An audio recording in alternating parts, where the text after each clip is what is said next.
प्यारे बच्चों, राधे राधे राधे राधे। कैसे हो बेटे? अच्छे हो? मैं Ashok Mishra learning with Radhe Radhe YouTube channel में आपका हार्दिक स्वागत करता हूं। बच्चों, हम पढ़ रहे थे हिंदी में अलंकार और इसी कड़ी को आगे बढ़ाते हुए आज हम पढ़ेंगे अन्योक्ति अलंकार।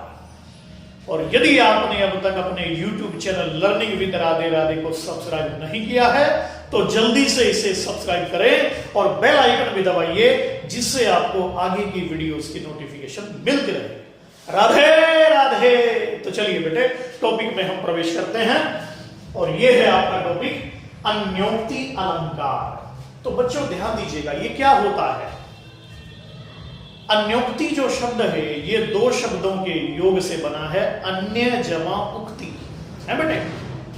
अन्य जमा उक्ति, अन्य माने दूसरा, उक्ति माने कथन। अन्योक्ति शब्द में गुण संधि है ना, गुण संधि है। अन्य माने दूसरा, उक्ति माने कथन।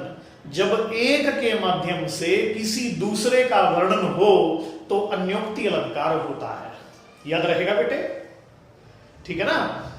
तो अन्योक्ति अलंकार मीन्स देखिए, जहां उपमान के माध्यम से उपमेय का वर्णन होता है या अप्रस्तुत के माध्यम से प्रस्तुत का वर्णन होता है या किसी के माध्यम से किसी का वर्णन होता है तो वहां अन्योक्ति अलंकार होगा। इस अलंकार में सीधे सीधे बात नहीं कही जाती, घुमा फिरा करके बात कही जाती है। ठीक है? किसी का सहारा लेकर के किसी को बात कही जाती है। आप जानते हो विद्यार्थियों, पहले जो राजा लोग होते थे उनके दरबार में जो दरबारी कवि होते थे, है ना, तो वे सीधे सीधे राजा को बात नहीं कहते थे, किसी के माध्यम से वे राजा की ओर संकेत करते थे, तो इसे कहते थे अन्योक्ति अलंकार। यदि वे सीधे सीधे राजा को बात कहते और राजा को उनकी बात बुरी लग गई तो वे दंड के पात्र होंगे। ठीक है? तो इसलिए वे अन्योक्ति अलंकार के माध्यम से अपनी बात राजा तक पहुंचाते थे। तो बेटा इसे कहते हैं अन्योक्ति अलंकार। तो आइए देखिए, अन्य जमा उक्ति, उपमान के माध्यम से उपमेय का वर्णन या अप्रस्तुत के माध्यम से प्रस्तुत का वर्णन अन्योक्ति अलंकार कहलाता है। जैसे माली आवत देखकर कलियां करे पुकार, फूल फूल सब चुन लिए काली हमारी बार। इसके कवि हैं संत कबीरदास। कबीरदास का नाम सुने होंगे। कबीर ने बहुत सुंदर बात बोली, क्या के माली आवत देख कर कलियन करे पुकार, फूल फूल सब चुन लिए काले हमारी बार। अब देखो कबीर क्या बोले बेटे, कि माली को आया देखकर कलियां पुकारने लगी, जितने फूल फूल थे सब तोड़ करके ले गया, कल हमारी बारी होगी। अब ये तो है इसका सामान्य अर्थ, ध्यान दीजिएगा, ये क्या है बेटे? इसका सामान्य अर्थ है ये। तो माली के माध्यम से किसका वर्णन? कली के माध्यम से किसका वर्णन? फूल के माध्यम से किसका वर्णन? तो माली के माध्यम से वर्णन है मृत्यु का वर्णन, कली के माध्यम से जवान का वर्णन और फूल के माध्यम से बूढ़ों का वर्णन। तो बात याद रहेगी बेटे आपको। तो कवि क्या कहना चाहता है कि मृत्यु को आया देखकर जवान पुकारने लगे, जितने बूढ़े बूढ़े थे सब चले गए, आज हम जवान हैं, कल हमारी बारी होगी, कल हमें भी चले जाना है। तो यह संसार क्षण भंगुर है। तो संत कबीर ने माली का अन्य अर्थ क्या कर दिया? मृत्यु। कली का अन्य अर्थ जवान, फूल का अन्य अर्थ बूढ़े। तभी तो अन्योक्ति बनेगा ना, जब एक के माध्यम से अन्य का वर्णन होगा। तो माली के माध्यम से मृत्यु, अन्य का वर्णन। ऐसे ही देखो दूसरी पंक्ति, कुमार विश्वास की बड़ी फेमस पंक्ति है। क्या बोले कवि? कवि बोला कि भ्रमर को ही कुमुदिनी पर मचल बैठा तो हंगामा। शब्दों पर ध्यान दीजिएगा कि भ्रमर को ही कुमुदिनी पर मचल बैठा तो हंगामा, हमारे मन में कोई ख्वाब पल बैठा तो हंगामा। अभी तक डूब कर सुनते थे सब किस्सा मोहब्बत का, मैं किस्से को हकीकत में बदल बैठा तो हंगामा। तो बेटे इसमें जो है ना अन्योक्ति का बहुत ही सुंदर प्रयोग कवि ने किया है। देखिएगा, भ्रमर, ये भ्रमर शब्द है, यहां कुमुदिनी शब्द है। तो कवि क्या बोलते हैं? कवि ने बोला यदि कोई भंवरा किसी कमलिनी पर आसक्त हो गया तो हंगामा खड़ा हो जाता है। हंगामा तो खड़ा नहीं हुआ, अब हंगामा खड़ा कब होगा? तो भ्रमर का अन्य अर्थ क्या है? तो भ्रमर का अन्य अर्थ है कोई लड़का, कुमुदिनी का अन्य अर्थ है कोई लड़की, है ना। कोई लड़का किसी लड़की से प्रेम करने लगे तो समाज के कीटाणु समस्या खड़ी कर देते हैं। ऐसा यहां पर कवि बोल रहा है कि भ्रमर कोई कुमुदिनी पर मचल बैठा तो हंगामा।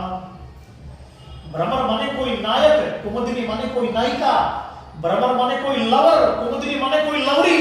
यदि कोई लवर किसी लवरी से अटैचमेंट कर बैठे तो समाज के कीटाणु समस्या खड़ी कर देते हैं, ये कवि कहना चाहता है। तो सीधे सीधे बात न कह के भ्रमर कुमुदिनी के सारे कवि ने सब बोल दिया। अगली देखो पंक्ति देखो अन्योक्ति की, कि नहीं पराग नहीं मधुर मधु, नहीं विकास नहीं काल, अली कली ही सो बंधो आगे कौन हवाल। इसमें राजा जयसिंह का वर्णन है। आप सब जानते हैं राजा जयसिंह के दरबार में बिहारी लाल के एक बड़े फेमस कवि हुए हैं। बिहारी बड़े फेमस थे। हिंदी का ऐसा कवि जो एक रचना से हिंदी में अमर हो गया, कौन है? बिहारी लाल, जिनके बारे में कहा जाता है, जिन्होंने ग्रंथ लिखा सतसई, केवल 713 दोहे से वे अमर हो गए। के सतसैया के दोहरे जो नावक के तीर, के सतसैया के दोहरे जो नावक के तीर, देखन में छोटे लगे घाव करे गंभीर। बिहारी के दोहरे जो नावक के तीर, दिखने में छोटे लगे घाव करे गंभीर। तो बिहारी लाल जी राजा जयसिंह के दरबार में रहते थे और राजा जयसिंह ने वृद्धावस्था में अपना एक और नया विवाह कराया, और जब से विवाह हुआ राजा जयसिंह ने दरबार में आना जाना ही छोड़ दिया। अब ड्यूटी में ड्यूटी ही भूल गए। कौन? राजा जयसिंह। तो सबने कहा भाई राजा को सावधान करिए उनके कर्तव्य के प्रति, पर समस्या ये कि बिल्ली के गले में घंटी कौन बांधे? राजा से कहने का किसका सामर्थ्य? तो ऐसी स्थिति में बिहारी लाल जी ने दोहा लिख करके भेज दिया। क्या बोले? कि नहीं पराग नहीं मधुर मधु, नहीं विकास नहीं काल, अली कली ही सो बधो आगे को न हवाल। अली माने हे भंवरे, जिस कली से तू बंध गया है उस कली में न अभी पराग है, न माधुर्य है, न रस है, और न यह कली अभी पूरी तरह से विकसित हुई है। अभी तो इससे इतना बन गया, तो जब यह कली पूरा फूल बन जाएगी तब तेरी क्या दशा होगी। तो बिहारी लाल जी ने किसको कहा? भंवरे को कहा। तो ध्यान दीजिएगा, अली के माध्यम से राजा जयसिंह की ओर संकेत, कली के माध्यम से उनकी नवविवाहिता रानी की ओर संकेत। तो सीधे सीधे कवि ने बात नहीं बोली। तो अली के माध्यम से राजा का वर्णन, कली के माध्यम से नई नई दुल्हन का वर्णन। तो बेटे यहां हो जाएगा अन्योक्ति अलंकार। पहचान लेंगे? तो ये होता है अन्योक्ति अलंकार। आगे देखिएगा, फूलों के आसपास रहते हैं कांटे फिर भी उदास रहते हैं। शब्दों पर ध्यान दीजिएगा, फूलों के आसपास रहते हैं कांटे फिर भी उदास रहते हैं। तो देखो, फूलों के माध्यम से किसका वर्णन है? फूलों के माध्यम से किसका वर्णन है? फूलों के माध्यम से सुख सुविधाओं का वर्णन, प्रेमिका का वर्णन, पत्नी का वर्णन। और कांटे माने दुखी व्यक्ति और रोगी व्यक्ति, है ना। कहने का मतलब क्या है? रोगी जो व्यक्ति है उसके पास चाहे कितनी भी सुख सुविधाएं क्यों ना हो, परंतु वो उनके पास रहकर भी दुखी ही रहेगा। क्यों? क्योंकि पहला सुख निरोगी काया। अब शरीर से रोगी है तो सुखों को भोगेगा कैसे? तो फूलों के आसपास रहते हैं, कांटे फिर भी उदास रहते हैं। साईं घोड़न के अक्षत गधन पायो राज। साईं माने हे भगवान, हे ईश्वर, ये कैसा समय आ गया है। अब देखो घोड़ों के माध्यम से और गधों के माध्यम से किसका वर्णन है ना। तो घोड़ों के जीवित रहते गधे राज कर रहे हैं। अब देखो कवि ने क्या बोला कि हे भगवान, ये कैसा समय आ गया है, घोड़ों के जीवित रहते गधे राज कर रहे हैं। तो कहने का मतलब क्या है, घोड़े विद्वानों का प्रतीक हैं, योग्य पुरुषों का प्रतीक हैं, और गधे मूर्खों का प्रतीक है। तो कवि इनके माध्यम से ये कहना चाहता है कि विद्वानों के रहते मूर्ख राज कर रहे हैं। याद रहेगा बेटे। तो ये वेरी इंपोर्टेंट अन्योक्ति अलंकार। के रही मन अब वे वृक्ष कहां, जिनकी छाह गंभीर। रहीम अकबर के दरबार में नौरत्नों में से एक था। तो क्या बोले रहीम? रहीम बोलते हैं अब वे वृक्ष कहां हैं, कहां चले गए वे वृक्ष, जिनकी छाह गंभीर, यानी कि जिनकी छाया बड़ी घनी होती थी, शीतल होती थी, है ना, आरोग्यवर्धक होती थी। तो वृक्ष मीन्स, तो वृक्ष के माध्यम से किसका वर्णन है? वृक्ष के माध्यम से अनुभवी व्यक्तियों का वर्णन है, सज्जन व्यक्तियों का वर्णन है। ध्यान दीजिएगा, वृक्ष माने महापुरुष, बड़े बूढ़े लोग जो होते हैं उनको वृक्ष बोलते हैं। तो जिनकी छाह माने जिनके उपदेश, जिनके उपदेश। तो रहीम क्या बोले? बोले अब वे वृक्ष कहां चले गए, जिनकी छाह बड़ी घनी होती थी, बड़ी शीतलता देती थी। तो इसके माध्यम से कवि कहना चाहता है वे महापुरुष, वे अनुभवी लोग, वे वृद्ध पुरुष कहां चले गए, जिनके उपदेश आज भी हमारा मार्गदर्शन करते रहते हैं।